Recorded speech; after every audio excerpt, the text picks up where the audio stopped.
नमस्ते दोस्तों सोच के देखिए, अगर आप एसबीआई के इस म्यूचुअल फंड में 1,000 रुपए महीने की एसआईपी 3 साल तक करते हैं, क्या आप यकीन करेंगे यही छोटी सी एसआईपी आपके फ्यूचर में होने वाले बड़े खर्च जैसे बच्चों की शादी, बच्चों की हायर एजुकेशन या आपके रिटायरमेंट में काफी हेल्पफुल साबित हो सकती है। दोस्तों, आपने सुना होगा, कहते हैं बेहतर कल की शुरुआत आज के बुरे दिन से शुरू होती है। दोस्तों, हम मानते हैं इस महंगाई के दौर में सेविंग करना थोड़ा नहीं बहुत मुश्किल है, लेकिन इस बात को भी आपको समझना होगा, आज आपकी की गई छोटी सेविंग कल आपके लिए एक अच्छा एम्पायर बनाकर दे सकती है। कल आपकी मुश्किलें आसान होंगी, आपके पास पैसा होगा और मोस्ट इम्पोर्टेंटली आपका पैसा आपके लिए काम करेगा। चलिए आगे बढ़ते हैं और समझते हैं इस फंड के बारे में। दोस्तों, आपको इस फंड में केवल 3 साल तक निवेश करना है, क्योंकि इस फंड का लॉक इन पीरियड 3 साल का है। 3 साल से पहले आप इस फंड में पैसा नहीं निकाल सकते हैं। दोस्तों, इस फंड का नाम है SBI ELSS tax saver fund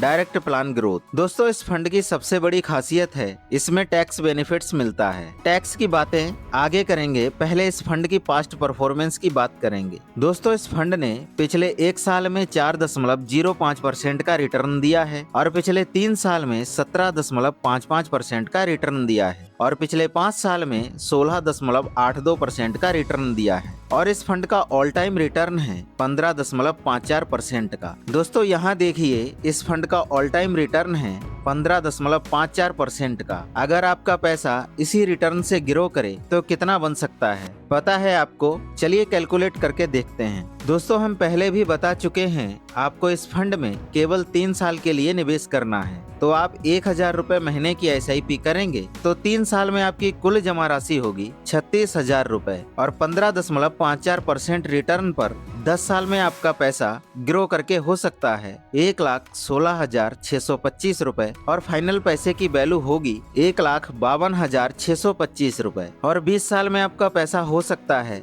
6,11,068 रुपए और फाइनल पैसे की वैल्यू हो सकती है 6,47,068 रुपए और 30 साल में आपका पैसा ग्रो करके हो सकता है 27,07,301 रुपए और फाइनल पैसे की वैल्यू होगी 27,43,301 रुपए। और कहीं आप इस फंड में 40 साल के लिए इन्वेस्टेड रहते हैं तो आपका रिटर्न हो सकता है 1,15,94,464 रुपए और फाइनल पैसे की वैल्यू होगी 1,16,30,464 रुपए। दोस्तों, यह आपकी एज फैक्टर पर डिपेंड करता है, आप कितने साल तक निवेश कर सकते हैं, क्योंकि लंबे समय तक किया गया निवेश अच्छा रिटर्न दे सकता है। लेकिन आपकी एज 40 प्लस है तो आप शॉर्ट टर्म के लिए भी निवेश कर सकते हैं। शॉर्ट टर्म के लिए बेस्ट प्लान क्या हो सकता है, इस पर हमने पहले से वीडियो बनाई हुई है, आप आई बटन पर क्लिक करके चेकआउट कर सकते हैं। दोस्तों, चलिए आगे बात करते हैं। दोस्तों, इस फंड का एक्सपेंस रेशियो 1.26% है। दोस्तों, यह एक छोटा सा खर्च है जो फंड हाउस आपके पैसों को मैनेज करने के लिए आपसे चार्ज करता है और इस फंड का फंड साइज है 31,839 करोड़ रुपए।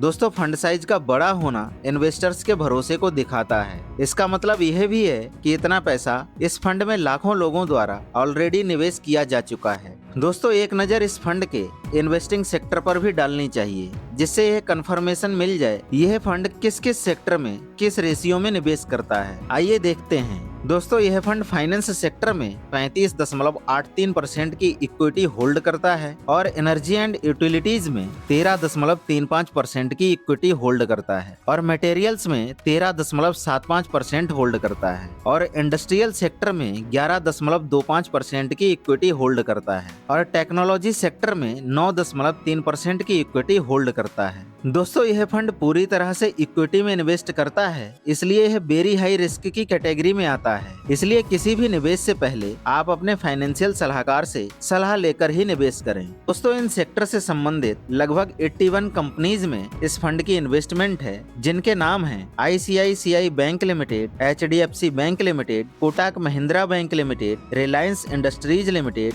स्टेट बैंक ऑफ इंडिया आदि। दोस्तों, इस फंड में आप 2 तरह से निवेश कर सकते हैं। पहला SIP के माध्यम से मिनिमम 500 रुपए से निवेश कर सकते हैं और दूसरा लमसम के माध्यम से मिनिमम 5000 रुपए से निवेश की शुरुआत कर सकते हैं। मैक्सिमम की कोई लिमिट नहीं है, आप जितना चाहें उतना पैसा निवेश कर सकते हैं और निवेश करने के लिए आपको कोई भी डीमैट अकाउंट की जरूरत नहीं पड़ती है। आप निवेश के लिए SBI योनो ऐप या फिर किसी भी थर्ड पार्टी ऐप जैसे पेटीएम, ग्रो, एंजल वन आदि का इस्तेमाल कर सकते हैं। दोस्तों, निवेश करने की भी बात हो गई, आइए अब समझते हैं यह फंड किस तरह के टैक्स बेनिफिट्स देता है। देखिए दोस्तों, म्यूचुअल फंड में 2 तरह के टैक्स लगते हैं। पहला टैक्स है STCG यानी short term capital gain tax, जो आपके 1 साल से पहले विड्रॉल पर लगता है। यह आपके कुल लाभ का 20% होता है। दूसरा टैक्स है LTCG यानी long term capital gain tax, जो आपके 1 साल बाद विड्रॉल पर लगता है, जो आपके कुल लाभ का